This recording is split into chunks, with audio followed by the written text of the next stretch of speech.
রব্বুল আলামিনের দরবারে এই দোয়াটি 10 বার পাঠ করেন, আল্লাহ তাআলা আপনার মনের সকল ইচ্ছাগুলো পূরণ করে দেবেন ইনশাআল্লাহ। দোয়াটি হচ্ছে কোরআন শরীফের আয়াত, আমরা সবসময় মুনাজাতে পড়ে থাকি, রব্বানা আতিনা ফিদ দুনিয়া হাসানা, হে রব আপনি আমার দুনিয়াতে কল্যাণ দান করুন, ওয়াফিল আখিরাতি হাসানা, ইয়া আল্লাহ আপনি আখিরাতেও আমাকে কল্যাণ দান করুন, ওয়াকিনা আযাবান নার, হে প্রভু আপনি আমাকে জাহান্নামের আগুন থেকে বাঁচান। সূরাতুল বাকারা 201 নম্বর আয়াত। আপনি তাহাজ্জুদের নামাজের ভিতরে সিজদারত অবস্থায়, প্রথম সিজদা হোক, দ্বিতীয় সিজদা হোক, প্রতি রাকাতেই হোক, সিজদার তাসবিহ পাঠ করে সিজদারত অবস্থায় এই দোয়াটি দিল থেকে খালেস নিয়তে চোখের পানি ছেড়ে দিয়ে 10 বার পাঠ করবেন।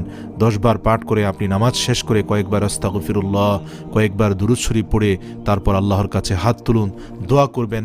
ইনশাআল্লাহ ইনশাআল্লাহ আপনি যা চাইবেন আল্লাহ পাক রব্বুল আলামিন